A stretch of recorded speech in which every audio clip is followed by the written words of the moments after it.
जगत गुरु तत्वदर्शी संत रामपाल जी महाराज के मंगल प्रवचन। जैसे राजा होता है वो प्रजा से टैक्स लेकर ही प्रभु पाकता है, उसके टैक्स से सेना खरीदता है, उसके टैक्स से मौज मारता है, उसके पास खक नहीं होता। ऐसे यहाँ की सारी व्यवस्था, यहाँ के भगवानों तक भी यही व्यवस्था है इनकी। तो आप इसने होटल बना रखे ऊपर, वो स्वर्ग जिनको कहता है, आपके जो पुण्य होते हैं उन पुण्यों पर के ऊपर से ये 25% टैक्स लेता है आपको वहाँ पर, और वो तो अलग जमा होता है। बाकी वहाँ जो आप खाने पीना वो सब फ्री नहीं होता, आप ही की पूंजी को वहाँ वो उसने डाइट रख रखी है, ये खाओगे इतनी डाइट, अब ऑटोमेटिक वहाँ कैंसिल होती ख़त्म होते चले जाते हैं, और वो सब धन उसी के पास रह जाता। तो उसके बाद फिर आपको कहाँ भेज देता है? पाप के आधार से नरक में। नरक भोगने के बाद फिर कहाँ पटकता है कि सतयुग में सबसे पहले जो अब कलयुग के अंदर जो पार नहीं हुई परमात्मा कबीर जी की शरण में आकर जिन्होंने सत भक्ति कर रखी है, वो पुण्य फिर भी गणे बच जा उनके। अब उनको फिर कहाँ ब्राह्मण मट्टी करवाओगा? उनकी सतयुग में जन्म देगा। अपनात्माओं जैसे कई भक्त कहते हैं, क्योंकि हम जीव हैं, हमारी सोच जीव वाली ही है, हम यूँ कहना लग जाते हैं भगवान ने ऐसा क्यों किया, भगवान ने ऐसा क्यों किया। तो ये बालक सोच है, हम भगवान से सियाने नहीं हो सकते। हमने कभी भी परमात्मा के किसी भी क्रिया में हमने दोष नहीं देखना चाहिए। लेकिन बालक हैं और हम दूध के जले हुए हैं, लस्सी को भी फूकना हमारा स्वभाव बन जाता है, भय बना होता है। और इन अज्ञानियों ने हमें इतना धोखा दे दिया होता है कि हम उनके ज्ञान को सही मानकर स्वीकार किए बैठे थे, और जब ओरिजिनल ज्ञान आता है तो हमारी बुद्धि फिर उसमें खुरापात नरे पैदा हो जाते हैं। कहीं ये भी गड़बड़ ना हो, इसलिए नरे प्रश्न पैदा कर देता है काल दिमाग में। पुण्यात्माओं जैसे एक मार्केट में 9 नकली दुकानें हैं, और उन 9 नकली दुकानों पर जो व्यक्ति ठगा जा चुका है और कभी इत्तेफाक से उस ओरिजिनल पर भी पहुंच जाता है, तो उसको उनसे भी ज़्यादा शक की दृष्टि से देखता है। ये स्वभाव होता है। तो ऐसे ही यहाँ आने वाले प्राणी बिल्कुल बिगड़े हुए होते हैं। जो कोई किसी का पुजारी है, कोई देव का पुजारी है, कोई किसी संत के पास पूजा करता था, तो यहाँ आकर उसके और कर्म काल बिगड़वाता है। उसने व्यवस्था ऐसी बना दी कि जब वहाँ जाएगा इसकी बुद्धि इतनी कंडम कर दूंगा कि उस सतमार्ग को भी जो जल्दी से स्वीकार नहीं करेगा, और या तो वहाँ से भाग जाएगा अपनी चतुरता के कारण, कबीर साहब से दूर हो जाएगा। तो आप जी ने ज़्यादा नहीं सोचना चाहिए। इतने प्रमाण दास दे देता है, उसके बाद आपको बुद्धिमान को ये सोच लेना चाहिए जो ये संत शब्द बोलेगा सारी साची है, ये अंडरस्टूड हो जाना चाहिए आपको इतने प्रमाण देख करके। और पहले आपके पास एक भी प्रमाण नहीं था और सारे स्वीकार्य थे, क्योंकि वो काल आपने थेपड़ के बिठा रहा था। कोई बात नहीं, सब ठीक है, और यहाँ सब ठीक के समय जो कहना ये गलत है। तो इस काल के जाल को भी आपने समझना पड़ेगा। अब जैसे एक प्रश्न आता है परमात्मा का, धर्मदास जी ने प्रश्न किया है, परमात्मा हम इतने नीच आपको छोड़ कर आगे, ये दाता आपने कैसे दया करी हम तुच्छ जीवों पर। तो परमात्मा ने कहा, बेटा तुम मेरे बच्चे हो, और माता पिता का बालक बेशक बिगड़ जा, निकम्मा भी हो जा, बुराई भी करता है, दुख जरूर आता है, लेकिन हृदय से उसके प्रति वह कसक मिटती नहीं, और यही नियत रहती है कि कभी ना कभी ये ठीक हो जाए, वापस आ जाए मेरे घर पे और ढंग से रहने लग जाए, मैं सब कुछ दे दूँ अपने बच्चे को। तो परमात्मा ने कहा, भाई मैं रह नहीं सकता, क्योंकि ये मेरे अंश हैं, और ये काल इनको इसलिए दुखी कर रहा है कि मुझे तंग करने के लिए। अब किसी के बालक ने कोई बिगाड़ देता है, उसको गुट्टी ला दे, माँ बाप ने भी उल्टा बोला, घर से पीछे निकाल ला, वह चोरी कर ले हैं, और वहाँ जा बैठे उसके पास उड़द शराब पीओ, बकवाद गढ़े, सिनेमा देखे और 100 फंड करवा दे उसने उसी के पैसों से। तब परमात्मा ने कहा, भाई मैं आपका दुख देख नहीं सकता, मेरे बस की बात नहीं रही अब, क्योंकि तुमने खुद पैर पर कुआड़ा मार लिया सब इच्छा से आगे। और जब तुम दुखी होते हो फिर भी मैं आता हूँ, कोई रूप अन्य बना के, काल भी मुझे पहचान नहीं सकता कि आई एम गॉड। जीव तो पहचानेंगे कैसे कि वो परमात्मा है। अब रामानंद जी को जब परमात्मा ने एक झटका दिया था, 104 साल के महात्मा 5 वर्ष के बालक खड़े थे सामने, और रामानंद जी के मन की बात बता दी। वो पर्दा ला करके भगवान के माला डालना चाहता था, मुकुट में फंस गई थी।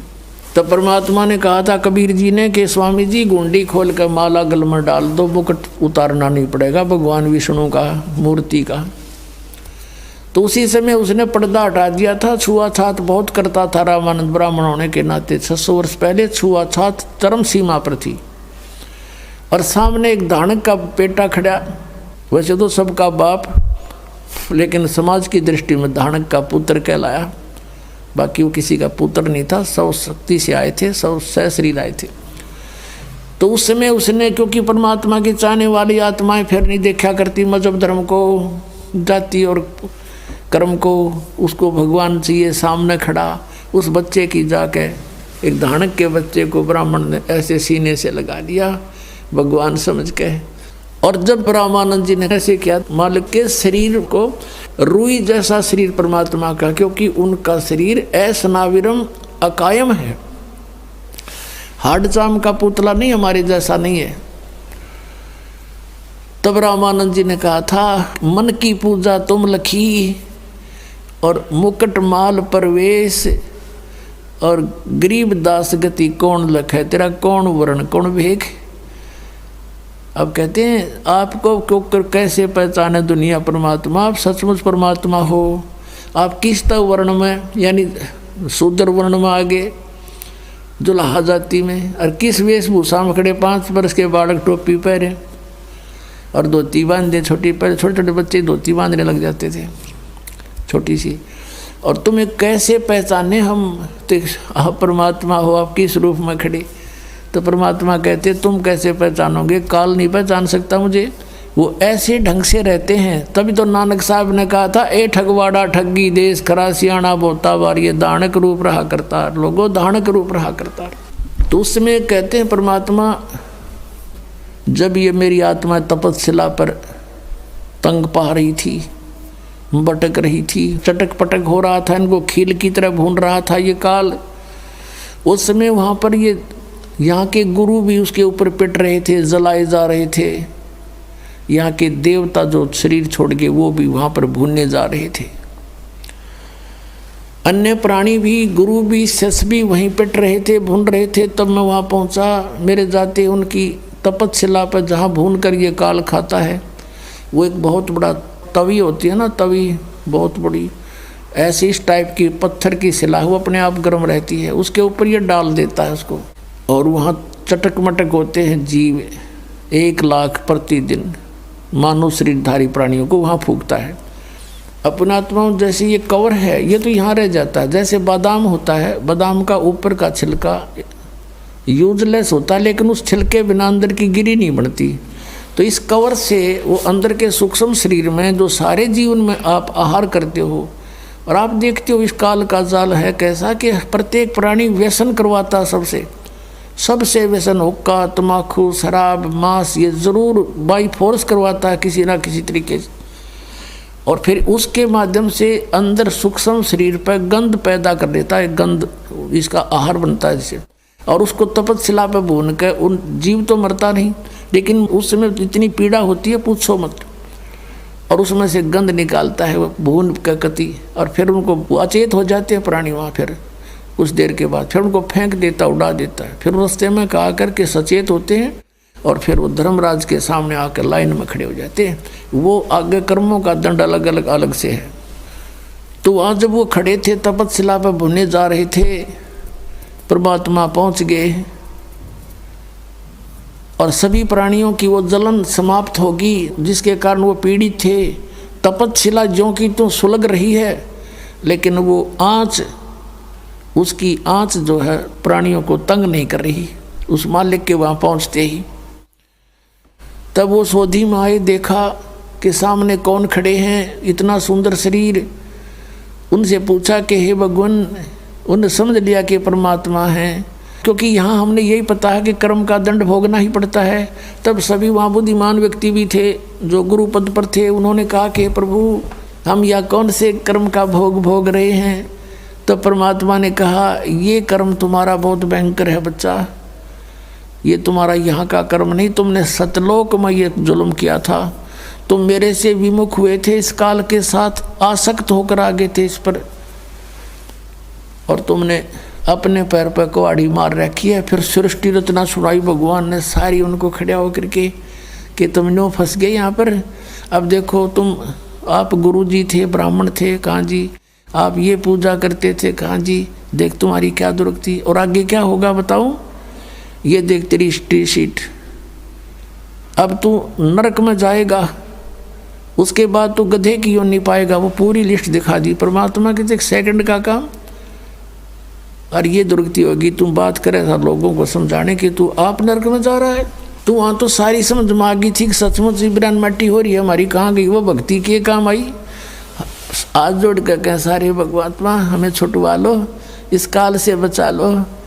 परमात्मा ने कहा बेटा ऐसे नहीं है, जब तुम जाए धरो जग देहा, तब तुम करना मेरे सत शब्द स्नेहा। ये सतनाम स्नेहा, मेरा जो सतनाम है उसको दृढ़ता से ग्रहण करना, उसको छोड़ना नहीं आजीवन। जब तुम्हें कभी मनुष्य शरीर मिल जाए मेरी रजा से, तो उस समय जब मेरा कोई संत तुझे मिल जाए, वह सच्चा नाम बताने वाला है, उन काल के दूतों को त्याग कर तुरंत उसकी ग्रहण कर लेना शरण, फिर देखना कैसे पार करूँगा, ऐसे नहीं कर सकता।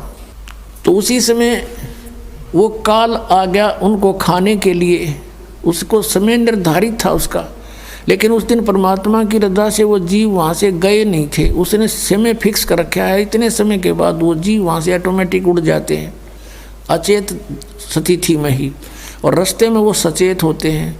फिर वो ऐसे क्रिया थी, उस दिन परमात्मा की रजा से वो वहाँ से गए नहीं। परमात्मा ने, कबीर साहब ने कहा कि देखो वो सामने आ रहा तुम्हारा वो काल भगवान जिसको तुम निराकार निराकार बताते थे, देखो वो आ रहा है, ओछा माथा, लंबे दांत, काला चेहरा, ये देखिए इसका ओरिजिनल रूप। और इसने गीता जी में कहा कि अर्जुन 7वें अध्याय के 24-25वें श्लोक में कि मैं अपनी योग माया से छुपा रहता हूँ, मैं किसी के समक्ष नहीं आता, समक्ष आ जाता कालजा पाट जा सबका, इतना भयंकर चेहरा है इसका। जैसे अर्जुन जैसे योद्धा को इसने बाहर दिखाया था कृष्ण से निकल कर बाहर कि ये है मेरा असली रूप, खान लग रहा सब ने उसके मुंह में सब जा रहे हैं। अर्जुन से जैसे योद्धा के हाथ पैर कांपने लग गए थे उसको देख कर, तो यो भगवान है जिसको देख कर डर लगे, जिसको देख कर आत्मा प्रसन्न हो, वो है परमात्मा। तो जब वो सामने आया कि देखो तुम निराकार कहते थे, ये है वो तुम्हारा गॉड है, अब कहा कि अब तुम जाओ, अब मेरी रिस्की बात जाएगी यहाँ पे। इतना कहती वो सारे जीव ऑटोमेटिक वहाँ से आकाश में उड़ गए बहुत ऊंचे, और फिर अपने स्थान पर पहुँच गए जहाँ उन्होंने जाना था। अब काल ने देखा कि ये जोग जीत कैसे आ गया, परमात्मा ने जोग जीत अपने पुत्र का रूप बना लिया।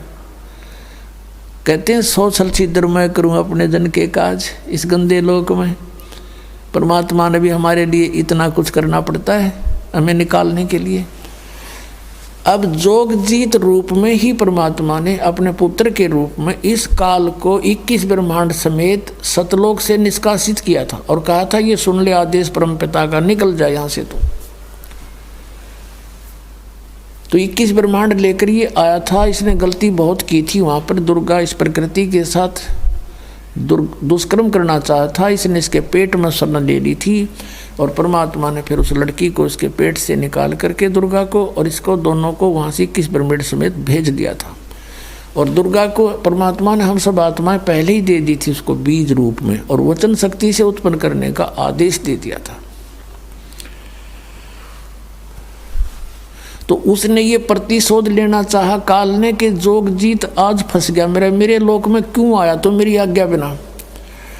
और फिर उसको याद आ गया, हो सकता है पिताजी का, परम पिता का कोई आदेश लेकर आया हो। कहा कि पहले तो मुझे तू बता पिता का कोई आदेश है तो, और फिर आज तुझे मैं कूटूंगा। आज तेरी पिटाई करूंगा, तूने मेरे साथ बहुत जुल्म किया था, मुझे वहां से निकाला था, मैं यहाँ बुरा हाल हो रहा मेरा। तब जोगजीत रूप में परमात्मा ने कहा था कि सुन ले ज्योत निरंजन परमपिता का आदेश मैं किस लिए आया हूं। अरे भले व्यक्ति, ये तेरे साथ आ गए, इनने के बुरा किया तेरा, ये मेरे बच्चे तेरे साथ आ भी गए तो तेरा के बुरा किया इनने, तो इनके साथ कैसा जुल्म कर रहा है। किसी को गधा बना के घुमा रखा, किसी को कुत्ता बना दिया, टट्टी खा रहा है, और फिर किसी का बेटा मर गया, किसी की बेटी मर गई, किसी की आँख फूट गई, किसी की दोनों टांग कट गई, हाहाकार मचा रखा। तेने कसाई को शर्म आई थोड़ी बहुत? पिताजी ने भेजा हूँ मैं, पिता के आदेश से आया हूँ, और नीचे जाऊँगा मैं, तेने परमात्मा का नामो निशान मिटा दिया, भगवान का तो जिक्र भी नहीं करता तू, अपने आप पर बोर्ड बैठा है, और तेने सारा झूठा ज्ञान फैला दिया, इनके मूर्ख बना रखा है, इनको सच्चाई से दूर कर दिया। नीचे जाऊंगा, इतने काल के लोक में नीचे पृथ्वी पर जाऊंगा, सब जीवों को बताऊंगा कि ये काल नहीं है, ये भक्ति तुम कर रहे हो ये मोक्षदायक नहीं है, और सही मंत्र उनको दूंगा, सबको पार करके सतलोक भेजूंगा। ये आदेश है पिता का।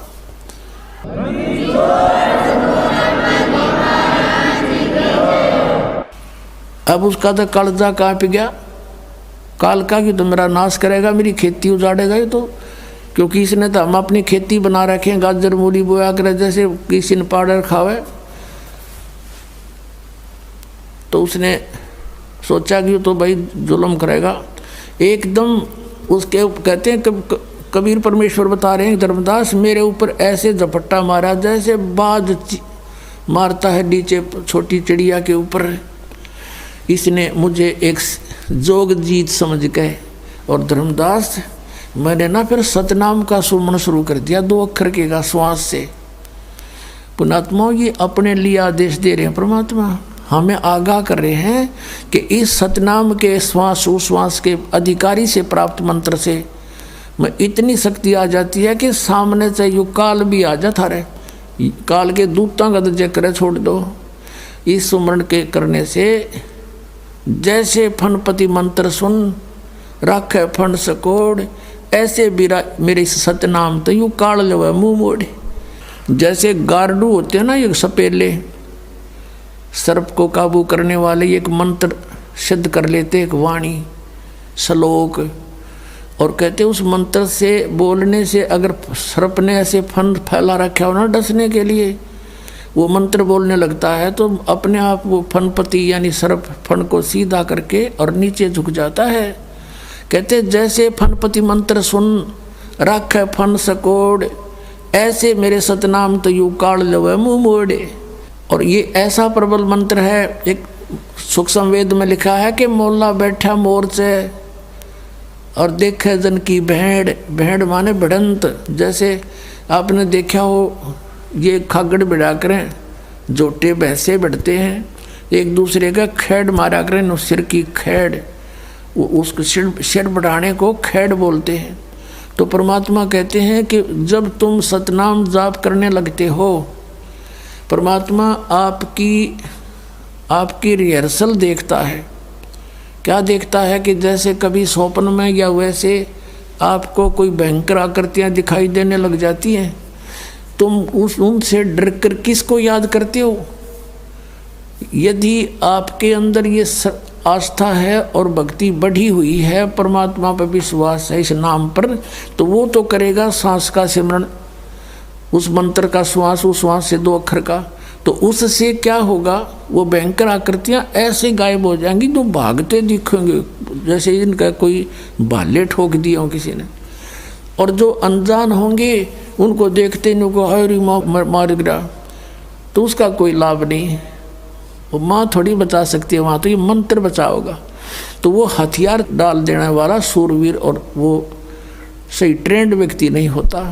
तो क्या बताया है कि 12 कोट यम किंकर जहाँ एक नाम की खैड़, 12 करोड़ यम के दूत हैं जो इन प्राणियों को यहाँ से लेकर जाते हैं, जब मृत्यु होती है साथ पकड़ कर बांध ले जाते हैं। तो कहा परमात्मा ने कि मौला बैठा मोर्चे और देखे अपने जन की भेड़, अपने भगत की कुश्ती देखे, यू कौन सा दाव लगाएगा अब। और 12 करोड़ यम किंकर हो वहाँ एक नाम की खैड़, एक नाम की खैड़, एक सीमंड श्वास का कहते सारा न लोट पोट कर देगा। तो पुण्यात्माओं, आप जी ने परमात्मा के इन फार्मूलों को अपनाना पड़ेगा। ये दाव लाकर ही आप इसको ढा सकोगे और कोई तरीका नहीं इसके। तो वैसे ये तो ब्रह्मा विष्णु महेश का अपन इसका आगे कहते हैं। ब्रह्मा का आसन डिग गया जब सुनी काल की गाज, जब ये अपने लोक से दहाड़ा, ब्रह्मा का भी आसन डगमग हो गया था। आपका तो औकात क्या है। तो ये हथियार है हमारे जो इसके लिए हम लड़ेंगे। श्वास का सिमरण सतनाम आदि। तो परमात्मा कहते हैं मैंने जब सतनाम का सुमन किया धर्मदास, अब धर्मदास को दृढ़ कर रहे हैं कि तू भी ऐसे करना, कोई आपत्ति आ जाता है न उस मालिक ने तो केस सुमन की आवश्यकता थी, उसका के बसाव थी उसके आगे।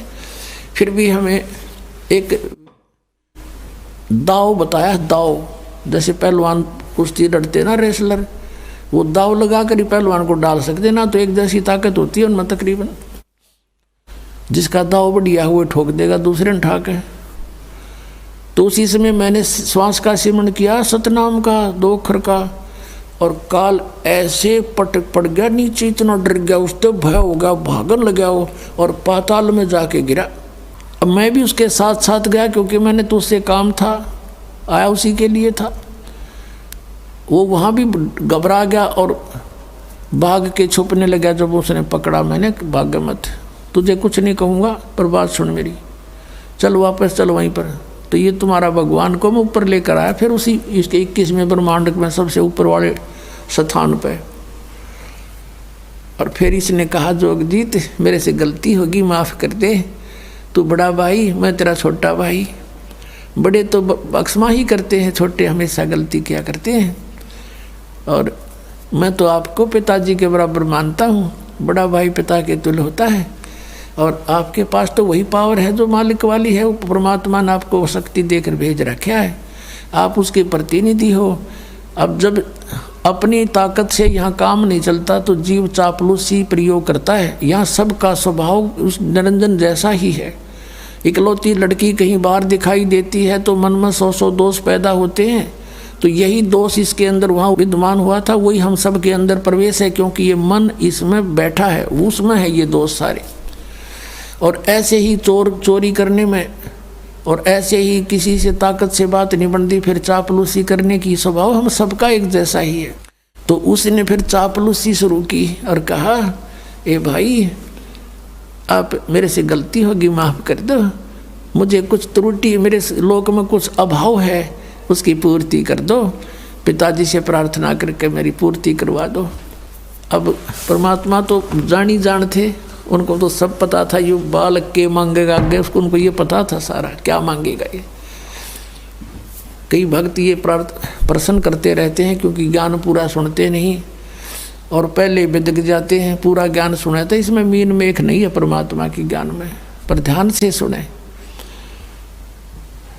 परमात्मा को मालूम था यू के मांगेगा। परमात्मा बोले कबीर जी के बोल भाई क्या मांगता है, मांगो। नो बोला जी वचनबद्ध हो जाओ। अच्छा जी वचनबद्ध हो गया मैं, बोल। उसने कहा कि 3 युगों में तुम जीव ले जाओगे वापस। 3 युगों में जीव थोड़े ले जाना, सतयुग त्रेता द्वापर जीव थोड़े जाही, और चौथा युग जब कलयुग आवे तब तो शरण जीव बहु जावे। चाहे कितने ले जीव चौथे युग में परमात्मा। और ऐसा वचन हर मोय दीजिए तब तुम गवन संसार ही कीजिए, कि ये मुझे वचन दे दे प्रभु फिर आप नीचे जाइयो। इसने और भी 2-3 प्रश्न किए थे और फिर ये कहा था कि एक और प्रार्थना मेरी, कलयुग में जब आप जीव ले जाओ, आपके ज्ञान को, आपके मंत्रों को जो स्वीकार करे आप उन्हीं को पार करना प्रभु, और जो मेरे ज्ञान को स्वीकार करे वो मेरे, आपके ज्ञान को स्वीकार करे वो आपका। तो परमात्मा ने कहा तथास्तु। और भी इसने 1-2 वचन मांगे थे वो आने वाले समय में फिर बतावांगे। यहाँ प्रसंग बदल जाएगा, नहीं फिर वो लंबा हो जाएगा। और यदि वैसे कह दूंगा तो आपको पल्ला पड़े नहीं बात। तो फिर क्या हुआ, परमात्मा ने जब ये कह दिया कभी परमेश्वर ने तथास्तु ऐसा ही होगा, वचनबद्ध हो गया, तब एकदम त्योर बदल गया यूं भस्मासुर की तरह। ये सबका एक जैसा स्वभाव है। भस्मासुर पहले तो भगवान शिव के प्रार्थना करो था और नुआधीन हुआ बैठा था, आँख नीचे बुगले की तरह, उल्टा ऊपर न पैर नीचे न सर करके भक्ति करे था। और जब भस्म कंडा ले लिया वरदान वचनबद्ध करवा के, और फिर नौका ही बोले शंकर होशियार न मारूंगा, वो इसने किया परमात्मा के साथ। अब शंकर जी तो भाग लिए, विष्णु रूप माँ के परमात्मा ने पार्वती रूप बना के उसका पीछा छुटवाया, भस्मासुर मारा। और वहाँ उसने जब सारे अपने कर्म कर लिए, परमात्मा वहीं खड़े रहे, कर तू क्या करेगा। और वो भगवान बाजले जी अविनाशी मान्या करते हैं, वो भाग गए और वो वहीं डटे रहे इस काल के सामने। भस्मासुर का ब्यौत किए है, वो तो इनके बाप के सामने नहीं भागे, सामने खड़े हो गए कि करके करेगा। फिर सांस कैसे मन से उसका, वो तो वैसे मालिक की कृपा थी, सांस तुम्हारे लिए बताओ नहीं बसाई इसकी कुछ भी। तो फिर जब इसने सारा कुछ ले लिया, वरदान पा लिए, आंखें बदल गया, कहने लगा जोगजीत अब बेसिक जा तू संसार में, 3 युग में तो तू ले जा नहीं सकता, वचनबद्ध हो गया। और जब चौथे युग में तुम आओगे ना, उससे पहले इन सभी प्राणियों को भिन्न भिन्न पूजाओं पर लगा दूंगा और उल्टा ज्ञान ठोक ठोक कर भर दूंगा। अपना अपना मता ये सब बोला करेंगे। किसी को देवता पूजा ला दूंगा, किसी को मंदिर में, किसी को मस्जिद में, किसी को गुरुद्वारों में। और जब तुम्हारा हंस जाएगा ना, या तुम जाओगे या तुम आओगे या तुम्हारा कोई अंश आएगा, उससे पहले तो मेरे दूत जाके मेरे भेजे हुए संत बना के भेजूंगा और सारे विश्व में हैं, और तेरा नाम ले लेके 12 पंथ तो चलाऊंगा। कबीर नाम तो है, तेरे नाम तो कबीर कबीर करेंगे। और फिर और अनेक पंथ चलाऊं, या विद जीवों को भरमाऊं। और चले जाइयो जोग जीत संसारा, हर जीव ना माने कहा तुम्हारा। जीव तुम्हारा कहा ना माने, और हमरी ओढ़ हो बाद बखाने, कि तेरी कोई नहीं सुनेगा वहाँ पर तुम्हारी। जब तुम जाओगे तब तक तो मेरे दूत जो है, मेरे काल के दूत, ये सबको भ्रमित करके उल्टा ज्ञान भर के और सतलोक और सतपुरुष और ये सब महिमा गाएंगे। और वो सारा मेरे नाम जपेंगे, मेरे मुँह में आ जाएंगे। 12 पंथ करूँ मैं साजा, नाम तुम्हारा ले करूँ आवाजा। 12 पंथ नाम जो ले ही, सो मेरे मुख आन समोही। इन 12 पंथों में जो नाम लेगा, और अनेक पंथ चलाऊं, या विद जीवों को भरमाऊं। ये 12 पंथ तो कबीर पंथ के आपको गिनवाए थे कल रात्रि पर, परसों भी। और बाकी अन्य पंथ ये काल ने भेज दिया। राधा स्वामी, धन धन सतगुरु, जय गुरुदेव, यो तारा चंदाला, ठाकुर चंदाला, भाई सारे ये निरंकारी, ये जितने सतपाल वाले, ये हंसा देश वाले, सारे काल के पंथ हैं टोटली। ये सुधांशु वाला, ये आसाराम वाला, ये सब काल के पंथ। ये नहीं तक सीमित है इन देवी देवताओं तक जो काल के भी पुत्र हैं। और कहते हैं जा चले जाना, तुम्हारा कोई नहीं मानेगा। अब परमात्मा आए थे। अब कई भक्त ये कहते हैं, मन में दोष आ जाता है, विचारहीनता बढ़ जाती है। कहते परमात्मा ने भाइयों ये वर नहीं देना चाहिए था कि 3 युगों में जीव थोड़े ले जा, इन्हें तो जब वापस ले जाना चाहिए था। अरे भले आदमी वापस कैसे ले जा, पहले तुम थे ना वहाँ पर, वही ना गड्ढे थे हमें, वहाँ नहीं टके। ये हमारी देही टूट ली खूब, कलयुग में पता लग जाएगा हमने अपनी औकात का। इसलिए ये सेलेक्ट किया था दाता ने। अब कारण क्या है, जो दास ने आज ये प्रसंग शुरू किया था उसके ऊपर फिर आते हैं। परमात्मा ने कहा था कि चौथे युग में जब इसने ये कहा कि तुम्हारा कोई नहीं मानेगा, अपने काल के दूत भेज दूंगा और तेरा जो कोई हंस आवेगा बाद में, या तुम आओगे, तो कोई नहीं सुनेगा, वो भौंकता रहेगा और उसके पत्थर मारेंगे, पिटाई करेंगे उसकी, कोई नहीं सुनेगा। तब धर्मदास चिंतित हो गया इस बात से कि हे प्रभु, वो तो अब इसने कर ही रखा है, अब मैं आपका बच्चा था और मैं आपका विरोधी, कितना विरोध मुझ दुष्ट ने किया मालिक, और सभी ऐसा ही करेंगे आपके साथ। हम सबको ऐसी बुद्धि भ्रष्ट कर रखी है इसने। 100 प्रश्न किए थे धर्मदास ने, 100 बार मालिक ने समझाया, कभी हाँ बरा, कभी फिर मुकर जाए, कभी हाँ बरा, फिर नान्यू को कर हो जाए, तो सब गिला न्यू कर रखिए। तो उसके आंखों में आंसू आ गए, परमात्मा आप कैसे समझाओगे हमें, मेरे जैसे दुष्ट हो गए सारे, सभी यही व्यवहार करेंगे आपके साथ जैसा मैं कर रहा हूँ। ये भगवान आप कैसे करोगे। धर्मदास जी को मालिक ने सारी बता दी थी, पर ये मेरा दाव पेच अभी सार्वजनिक ना करना, मैं तुझे बता देता हूँ मैं क्या करूँगा।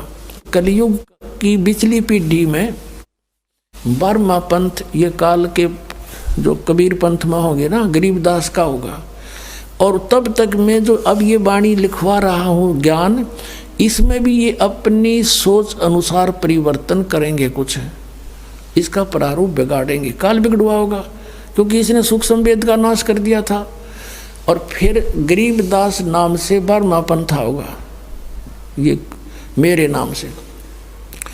उसमें मेरी महिमा की वाणी को मैं पुनर् यथार्थ रूप में प्रकट करवाऊंगा, और वो वाणी इतनी प्रसिद्ध नहीं होएगी, लोग उसको छेड़छाड़ नहीं करेंगे। और गरीबदास ने आदेश दे दिया था उस लिखने वाले को कि जो मैं बोलूँ उतना ही लिखेगा, और इसमें कोई छेड़छाड़ करेगा उसकी दुर्गति हो जाएगी। तो गरीबदास पंथ में ये धारणा गजब की बना रखी थी, समझ माई मारा क्यों कर रखा था यूँ काम। सबकी ये धारणा थी कि मालिक की वाणी में जैसा भी बोल रखा है ऐसा ही लिखना, देश में एक भी अक्षर में फेरबदल कर दी तो उसकी कईयों के साथ ऐसी घटना घट गई थी, वो छेड़ा नहीं करते। इसमें परमात्मा ने गाली तक दे रखी है इन नकली पंथों को और इस काल को, जो मैं बोल नहीं सकता। और वो भी लिखनी पड़ी न, उसमें फेरबदल नहीं कर सके क्योंकि वीरान माटी हो जाती है, भगवान का आदेश था। तो इस कारण से गरीबदास की वाणी को किसी ने छेड़ा नहीं है, एज इट इज मात्रा है वो मात्रा नहीं लिखी, उन्होंने परिवर्तन नहीं किया। और ये कारण ये था कि कहीं इसमें भी गड़बड़ कर दें, नालायक आके न कहेगा बेराज से नहीं। तो कहा कि 12वें पंथ में प्रगट हो वाणी, और ये 12 पंथ जो हैं शब्द हमारे का निर्णय ठानी, ये अस्थिर घर का मरम नहीं पावे, और ये 12 पंथ हम ही को ध्यावें। 12वें पंथ में हम आएंगे चल के। और फिर जैसे ही कलयुग है ना, धर्मदास जी से बात कर रहे थे, कलयुग था, स्टार्ट ऑफ द कलयुग, यानी बीच सी मिला ले कि ये प्रथम पीढ़ी है, ये प्रथम पीढ़ी है। और फिर इसके बाद पिछली पीढ़ी जब आवेगी तब हम आवांगे, उस गरीबदास पंथ में आएंगे हम आगे चल के। ये दास गरीबदास पंथ से संबंधित है, लेकिन उन गरीबदास पंथ वालों के दास के विचार कभी नहीं मिले, क्योंकि वो जो वाणी में लिखी थी बातें उनके विपरीत क्रियाएं कर रहे थे। एक मेरे गुरुदेव के अतिरिक्त उस पंथ में कोई भी संत ऐसा नहीं था जो ये मंत्र सतनाम देता हो, ओम नमः भागवते वासुदेव, कोई कुछ ऐसे ऐसे मंत्र मनमुखी, कोई सतगुरुदेव नमः, इस तरह के मंत्र दिया करती थी। और वाणी में स्पष्ट लिख रखे ये 2 अक्षर का मंत्र ये जाप करना, ये मंत्र है 2 अक्षर का ओम और एक ये तत्, और फिर भी उल्टे जाप कराती थी। तो मेरे उनका कभी विचार नहीं मिला, इस कारण से हम छुड़ानी जाना भी बंद करना पड़ा, और वो विरोधी भी बन गए थे, जिसके कारण उन्होंने बहुत परेशानियां भी पैदा की। पर मालिक के सामने किसकी पार बसावे। तो परमात्मा ने कहा कि 12वें पंथ हम ही चलावें और सब पंथ मिटा के एक पंथ चलावें। तो तब कहा था धर्मदास, मैं बता देता हूँ तुझे क्या करूँगा मैं, पर अभी तू इसको सार्वजनिक ना करना, गुप्त रखना। हम क्या करेंगे, जब हम आएंगे वहाँ गरीबदास वाले पंथ में, ये अपना दास भेजेंगे, ये दास भेज दिया परमात्मा ने, तो उस समय तक ये काल के दूत अपने अपने पंथ चला करके परिपक्व कर चुके होंगे, और सभी श्रद्धालुओं को ये पता होगा कि हमारे गुरुजी कौन सा मंत्र बताते हैं और कैसी डेफिनेशन सतलोक सतनाम सचखंड की बताते हैं। उनकी पुस्तकें भी बन चुकी होंगी, उससे मैं शिक्षित करूँगा सबको। अब जैसे धर्मदास जी ने परमात्मा को देखा सतलोक में, फिर देखा ब्रह्मा विष्णु महेश, उनसे वार्ता कराई परमात्मा ने, उन्होंने स्वयं सर्व स्वीकार किया कि हमारी तो जन्म मृत्यु होती है, हम अविनाशी नहीं है, हम पूर्ण नहीं है, पूर्ण तो कोई और ही है। और वो जानते नहीं, सामने भगवान खड़े, अगियो कबीर इज गॉड, वो भी नहीं समझे इस बात ने। तब धर्मदास आया नीचे, फिर कहा कि हमें तो परमात्मा सब ने यही बता रखा कि वेदों में, गीता में, पुराणों में कि ब्रह्मा विष्णु महेश सुप्रीम पावर है, अजर अमर है, इनकी जन्म मृत्यु नहीं होती। तो इसका मतलब है परमात्मा, ये वेद और ये कतेब, ये पुराण, ये तो झूठे हुए मालिक, ये तो झूठे हैं, फिर इनमें झूठा लिखा है। तब परमात्मा ने कहा कबीर साहब ने कि वेद कतेब झूठे नहीं भाई, झूठे हैं जो इनको समझे नहीं। ये वेद और ये पुस्तक पुराण गीता ये झूठी नहीं, झूठे ये हैं जो इनको समझ नहीं सके, एंड बैंड बोल रहे, इसके अंदर का एक अक्षर भी ना बता रहे तुम्हारे को। और धर्मदास मैं बताता हूँ, धर्मदास परमात्मा ने कहा था, धर्मदास ये जग बौराना, कोई ना जाने पद निर्वाणा, यही कारण मैं कथा पसारा, और सबसे कहिए एक राम ने आरा। यही कथा तुम जग जीव सुनाओ, और सब जीवों का भरम नसाओ, भरम गए जग वेद पुराना, आदि राम का भेद नहीं जाना। और ब्रह्मा विष्णु महेश की उत्पत्ति बताई परमात्मा ने कि अब मैं तुमसे कहूँ चिताई, त्रिदेवन की उत्पत्ति भाई, माँ अष्टंगी पिता निरंजन, ये दमदारुण वंश नंदन। पहले की निरंजन राई, पीछे से माया उपजाई, माया देख रूप अति शोभा, देव निरंजन तन मन लोभा। काम देव धर्मराय सताए, देवी को तुरंत दरखाए, पेट से देवी करी पुकारा, हे साहेब मेरा करो उभारा। फिर टेर सुनी तब ता हम आए, अष्टंगी का बस छुड़वाए। फिर कहा कि धर्मराय की ने भोग विलासा, माया को रही तबासा, तीन पुत्र अष्टंगी जाए, ब्रह्मा विष्णु शिव नाम धराए। ये 600 साल पहले परमात्मा लिखवा गए थे। और कहता अब तू चुप रहना, बताना ना किसी को कि इन पुस्तकों में लिख रखे हैं, और जब मेरा दास आएगा ना, इन सब की पोल खोल जाएंगे। ये जिसे विद्वान हैं इन सब का फिर भांडा फोड़ देंगे हम, और मेरे बच्चे मुझे पहचान लेंगे। ये राधा स्वामी वाले पांचों नाम काल के जाप कर बात करें सतलोक जान की। काल ने कहा था कि 12 पंथ नाम जो ले हमरे मुख में आन समोई, ये सभी पंथों के बारे में संकेत समझ लेना। और उस समय तक ये सब पुस्तकें बना चुके होंगे, सब प्रजा को शिक्षित करूंगा। अभी तक इनकी दाव लगा है, ये एक ब्राह्मण वर्ग या काजी मुल्ला वर्ग ही शिक्षित है, बाकी सब अनजान बना रखे। ये झूठी सारी झूठ बोल रहे, वेदों पुराणों के विरुद्ध व्याख्या बता रहे हैं, इन्हीं का नाम ले लेकर। ये काल के पक्के दूत हैं। और फिर हम सच्चाई बताओगे सब वेदों और किताबों की कि इनमें क्या लिखा, ये तुम्हें बता क्या रहे हैं। तो बेटा फिर ये मेरे बच्चे मुझे पहचान लेंगे।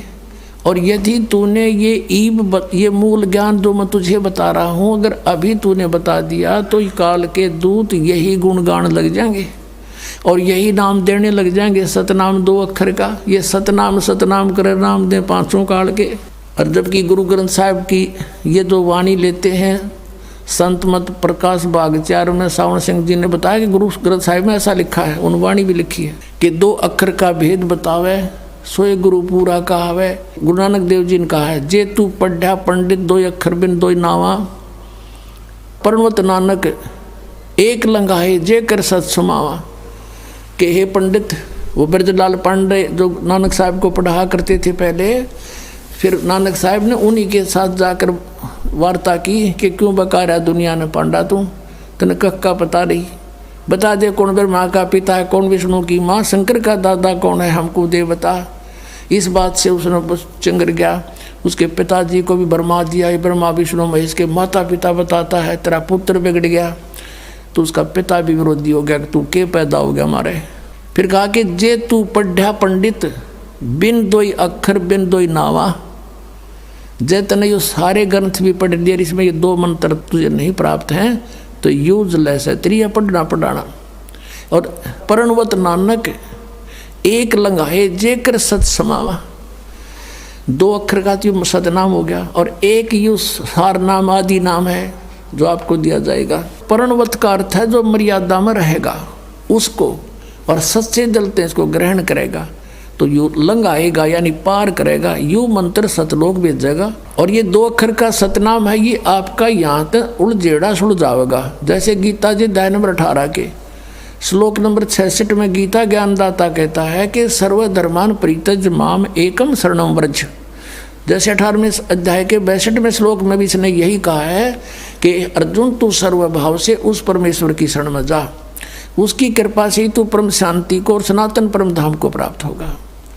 अब फिर इसी को रिपीट किया है कि यदि तूने उस परमेश्वर की शरण में जाना है, जहाँ जाने के बाद तू सदा सुखी हो जाएगा और मेरी भक्ति करेगा तो यहाँ जन युद्ध भी करना पड़ेगा 8वें अध्याय के 5 और 7 श्लोक में, और शांति नहीं हो सकती यहाँ पर। हाँ, मुझे प्राप्त अवश्य हो जाएगा, क्योंकि काल का भगत काल को प्राप्त, काल के लोक में रहना उसने।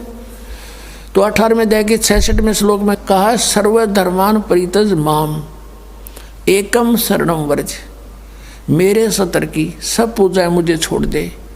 इसके सतर की कौन सी पूजाएं हैं? जैसे 500 यज्ञ, यहाँ आपसे 500 यज्ञ करवाई जाती है। और ये ओम नाम का मंत्र जो सतनाम के अंदर 2 अक्षर के मंत्र में, ये सतनाम में एक ओम मंत्र भी है। अपने आत्माओं, ये मंत्र आपको प्रथम मंत्रों में भी दे रखा है, तो यहाँ कई भक्त भ्रमित हो जाते हैं। और सतनाम का दूसरा अक्षर भी आपको इसमें दे रखा है, तो ये भ्रमित हो जाते हैं कि ये मंत्र यही हैं, इनको यहाँ से फिर यहाँ भी यही दे रखे हैं। तो ये आप अपने सतर की सोच छोड़ दे। डॉक्टर ने पता होता है कि ये 4-5 गोलियाँ इकट्ठी दूंगा तो ये असर करेंगी, इनमें से 2 एक अलग अलग से इस तरीके से पेश दी जाएंगी तो ये कुछ और एक्शन करेंगी। जड़ी वही है रोग काटने की। और दूसरे शब्दों में ये समझो कि जैसे एक लड़की के पति का नाम भी धनपत है और उसके पिता का नाम भी धनपत है। जब वो लड़की अपने पति का नाम लेती है धनपत, तो पति पर सुरती होती है, उसको पता है यू धनपत यू है।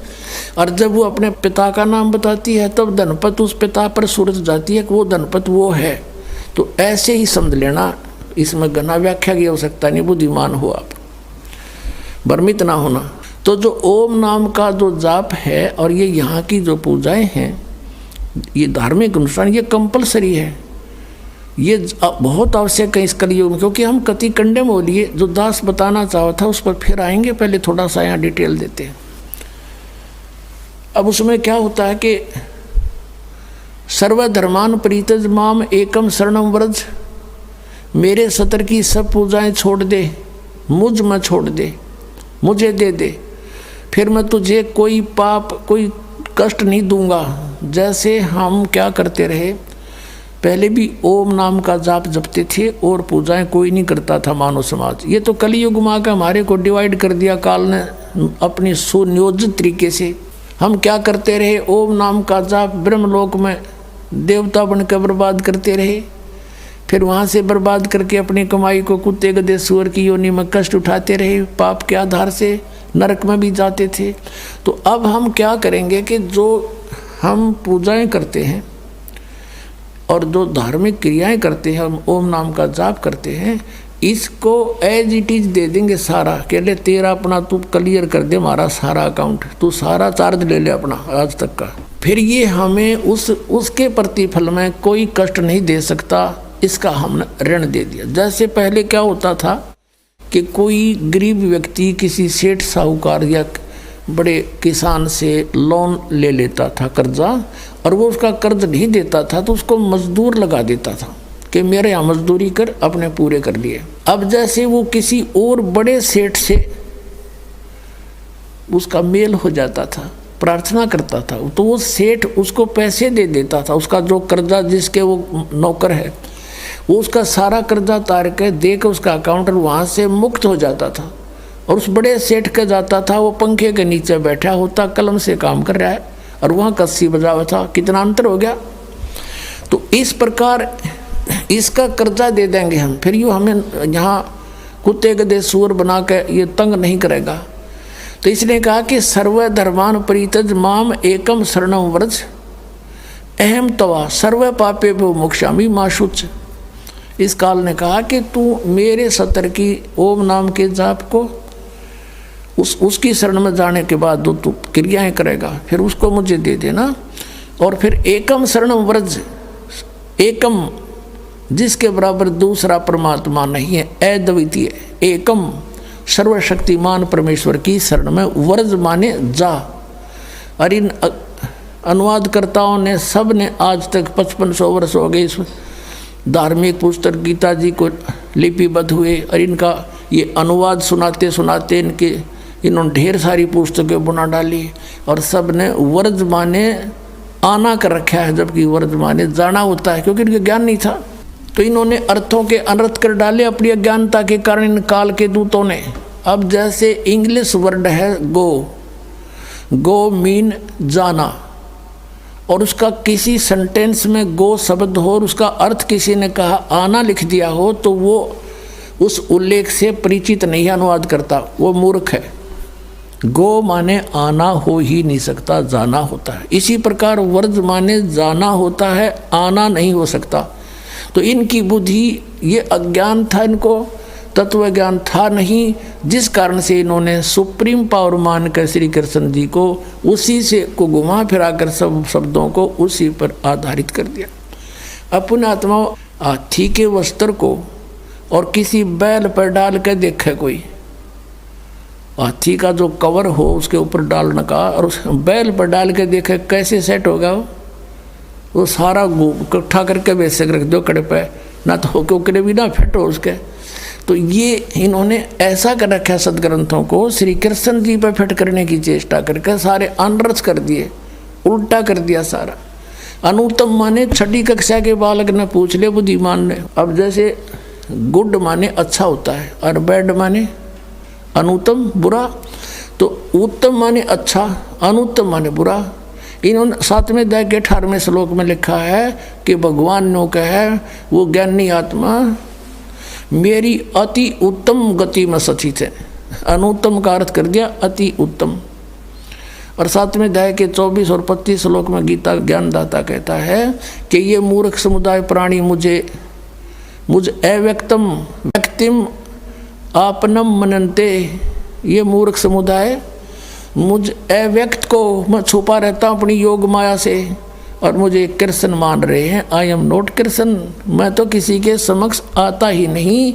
ये मेरा अटल अव्यम अनुतम दृढ़ मंत्र है, मेरा ये नियम है, कति घटिया और अटल है यू, कभी नहीं ऐसा करूँगा मैं, ये मेरा नियम। अरे वो अभी इन्होंने अनुत्तम का अर्थ अति उत्तम कर दिया।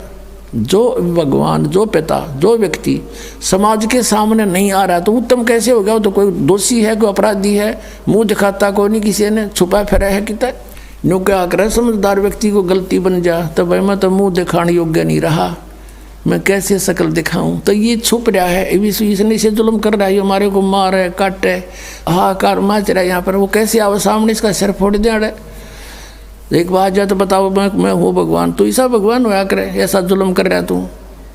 तो पुण्यात्माओं इसलिए छुपा बैठा है और ये कहता है ये मेरा अटल नियम है, मैंने प्रतिज्ञा कर रखी है, मैं किसी के सामने नहीं आऊँगा। अर्जुन 11वें अध्याय के 47 और 48 श्लोक में लिखा है कि ये है मेरा अटल रूप, मेरा विराट रूप, जो तूने देखा तेरे से पहले किसी ने नहीं देखा, ये तो मैंने कृपा करके तुझे दिखाया है। और ये मेरी प्राप्ति, ये मेरे सुख, इसके दर्शन मेरे रूप के न वेदों वर्णित विधि से, न तप से, न जप से, न किसी प्रकार से नहीं हो सकते। तो इन्होंने ऐसी साधनाएं की, परमात्मा मिले नहीं, आखिर में निराकार की थ्योरी बनाकर समाज में पेश कर दी, जबकि वो साकार है, सब भगवान साकार है, शरीर है, मनुष्य सदृश है। अब कहने का भाव ये कि ये कहता कि सर्व धर्मान परित्यज माम, मेरे सतर की सब पूजाएं मुझे छोड़ दे, उसकी शरण में जा। व्रज माने जाना होता है, आना नहीं होता। तो फिर मैं तुझे सब पापों से मुक्त कर दूंगा, तुझे मैं अपना बंधुआ मजदूर नहीं रखूंगा, मेरा अकाउंट कर दे पूरा। तो इसका हिसाब परमात्मा करवा देगा और फिर हम आगे चलेंगे। फिर क्या होगा कि जैसे सतनाम 2 अक्षर के मंत्र हैं, अब 2 अक्षर का दूसरा जो मंत्र है, इस सतनाम का प्रथम मंत्र, हम इसको त्रिकुटी पर अकाउंट होगा इसका हमारा। और जो पहले मंत्र आपको 7 मंत्र दे रखे हैं, ये इसलिए दिए जाते हैं कि क्योंकि आप बहुत युगों से यहाँ अपना कति कंडेम हो लिए, इस युग में आए हो, इन संतों के पास जीवन व्यर्थ कर लिया। आपके पाप इतने ज़बरदस्त हो गए। कई भक्त तो नाम लेते हैं क्योंकि एकदम विश्वास नहीं होता, ज्ञान वो सुन नहीं पाते। अगर पक्का विश्वास करके कि कबीर इज गॉड और आप आ जाओ, नाम ले लो, सब त्याग दो, मर्यादा सब पुरानी पूजाएं, गारंटी देता ये दास्ते कति कैंसर का बाप हो तुरंत ठीक हो जाएगा।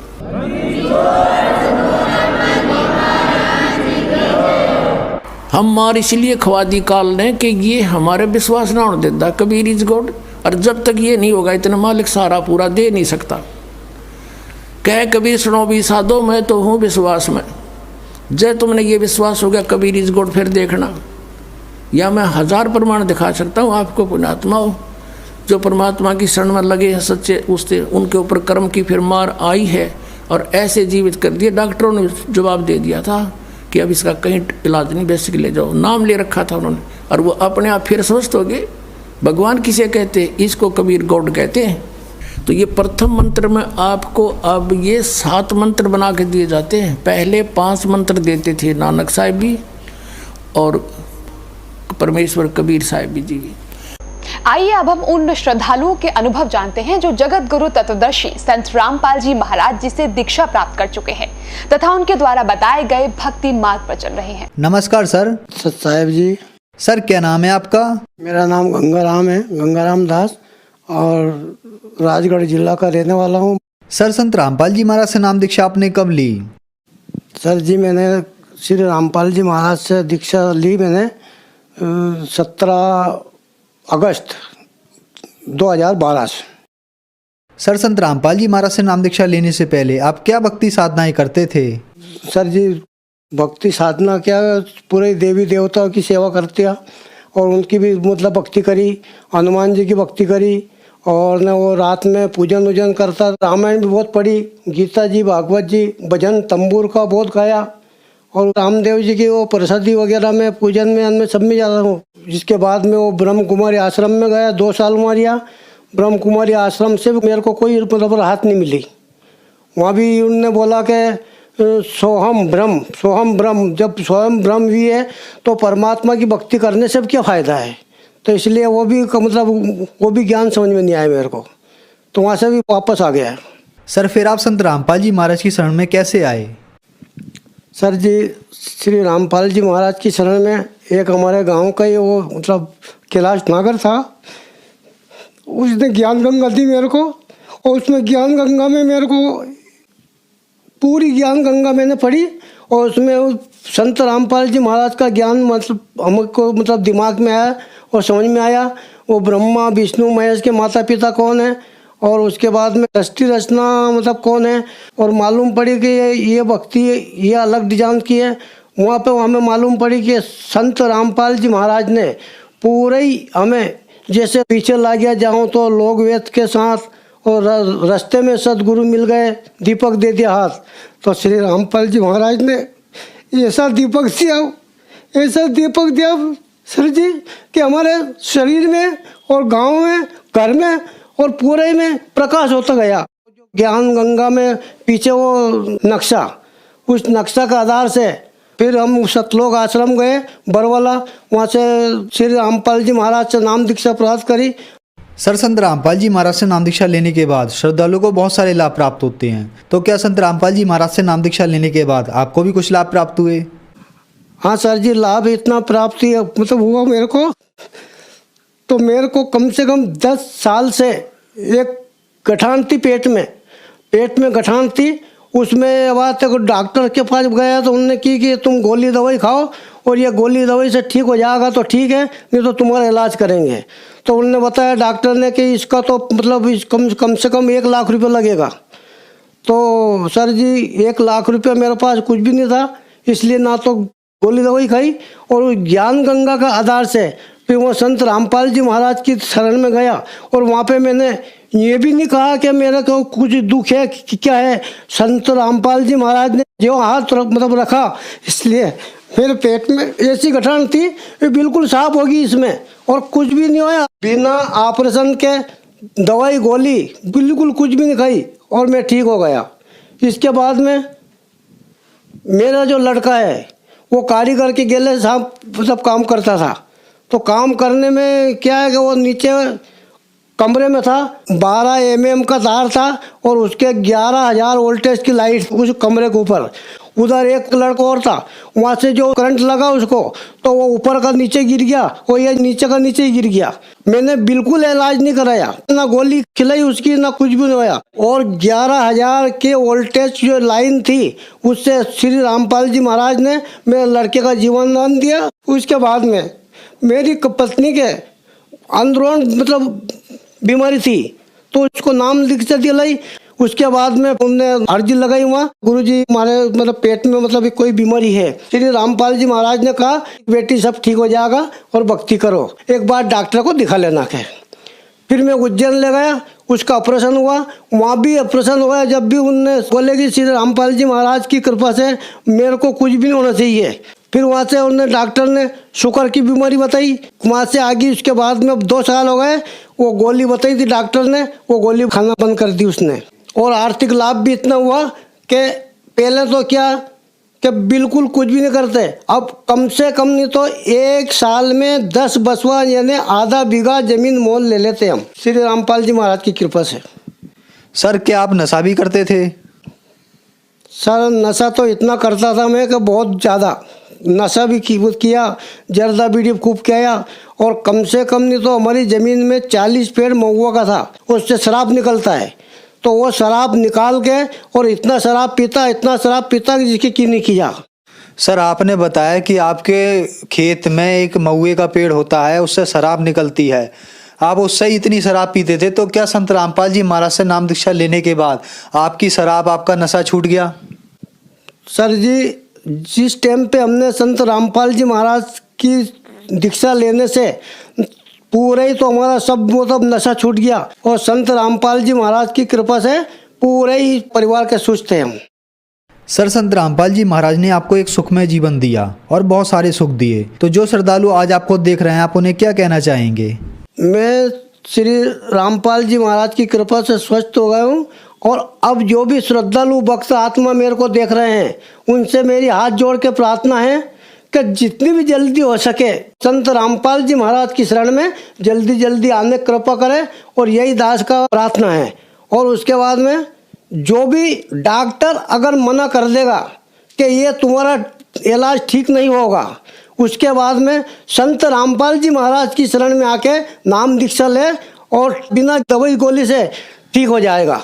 सर संत रामपाल जी महाराज की शरण में कैसे आ सकते हैं? सर जी संत रामपाल जी महाराज से दीक्षा लेने के लिए चैनल पे प्रवचन आता है और नीचे जो पीली पट्टी है उसमें फ़ोन नंबर लग गया है, फ़ोन नंबर से तलाश करें। हर जिले में नाम दीक्षा केंद्र श्री रामपाल जी महाराज का खुल चुका है और वहाँ से तलाश करें। और उसके बाद में ये भी नहीं हो तो जितने भी जो अनुयायी है श्री रामपाल जी महाराज के अनुयायी गांव-गांव में जा के पुस्तक सेवा करते हैं। ज्ञान गंगा जीने की राह है, गीता तेरा ज्ञान अमृत, ये पुस्तक ले और ज्ञान प्राप्त करें और संत रामपाल जी महाराज से दीक्षा ले। धन्यवाद सर। सत साहेब।